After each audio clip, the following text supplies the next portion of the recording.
Hey, no flock given. I wanted to hit you up with another post today, specifically the Fourth Amendment and how this all ties into it. So I'm going to read a section of the Fourth Amendment. It says, the right of the people to secure in their persons houses, papers, and effects against reasonable search and seizures.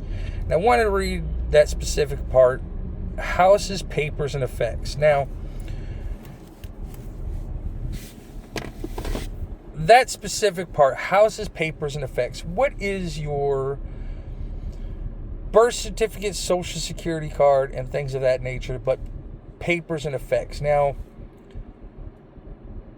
our founding fathers wrote this stuff in the most basic terminology and flat out as much as they possibly could, because while they understood law and practiced law and things of that nature, they knew the rest of America and the rest of the United States that they were setting up did not do that. So you'll notice when you look at the amendments, 1 through 12 are just real quick, less than a paragraph long, quick statements, plain English.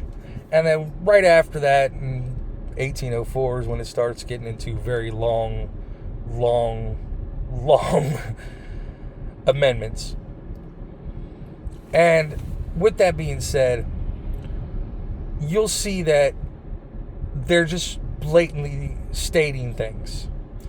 So with the Fourth Amendment, I have now stated several times that the DPPA has broken your Fourth Amendment, because you go to the DMV and you provide the DMV your papers, your documents, your information on the thought process that they're going to keep this secure.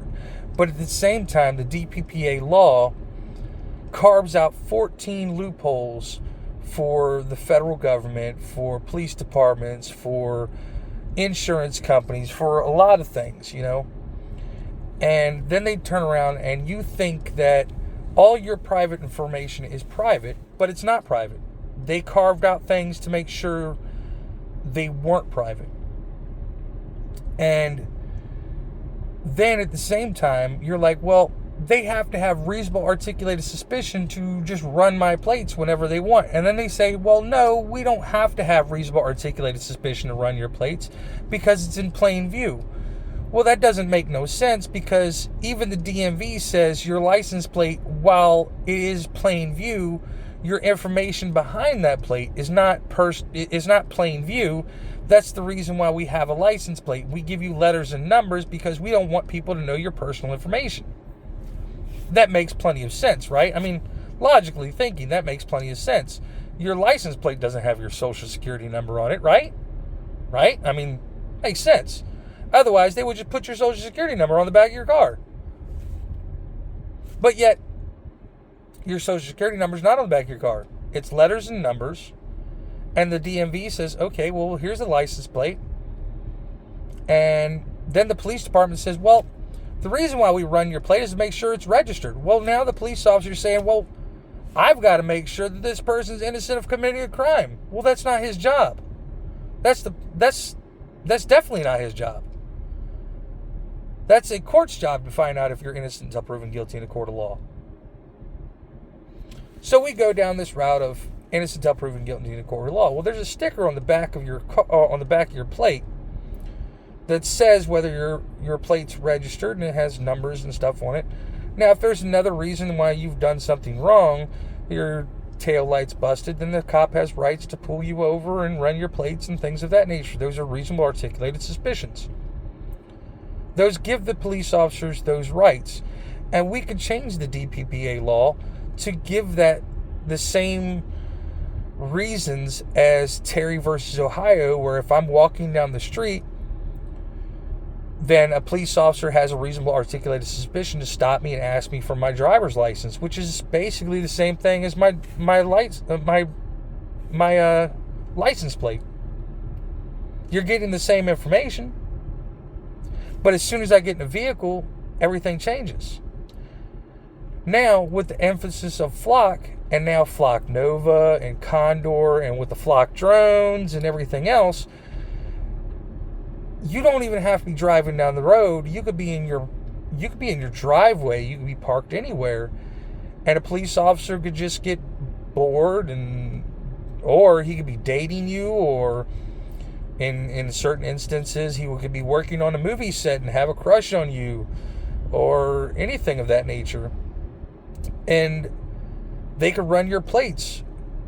Or now there's this new system where Flock has now done this thing where it has created a pattern for people where if you, let's say a criminal has driven past your house so many times, now Flock says you could possibly be a witness to a crime because a criminal has driven past your house, which is now giving police departments an access to run your plates to get your information to go to your house and say you could possibly be a witness to a crime.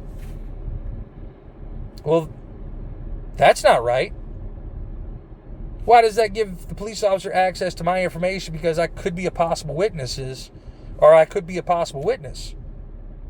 I think that's still invasion of my privacy. I've done nothing wrong. I couldn't even been at home at the time.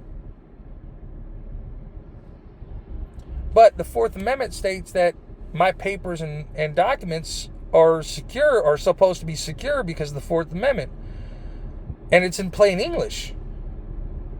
But then again, they say, well, your license plate's in plain view. Yes, my license plate is in plain view. But the papers and documents that I gave to the DMV in the thought process that is supposed to be concealed, that's the reason why I have a license plate, does not mean that you have complete access to my personal information. But yet, they made a loop around because of the DPPA law. 14 loop arounds to make access for insurance companies, police departments, federal government, U.S. Postal Service, private investigators, all kinds of things. It's funny that the DPPA law was created because a private investigator went and got someone's information that got a young woman killed, and yet they made the law and then carved out for private investigators still. So what the law was created for, and then they turned around and said, well, we're still going to carve them out in the first place. Well, that's my explanation of the Fourth Amendment and my thought process on it. Again, like, comment, subscribe. No flock given. Comment down at the bottom. Would love to hear your comments. This is a basic thought process here. Please, by all means, comment. I would love to hear people's comments down at the bottom. Let's keep the conversation going.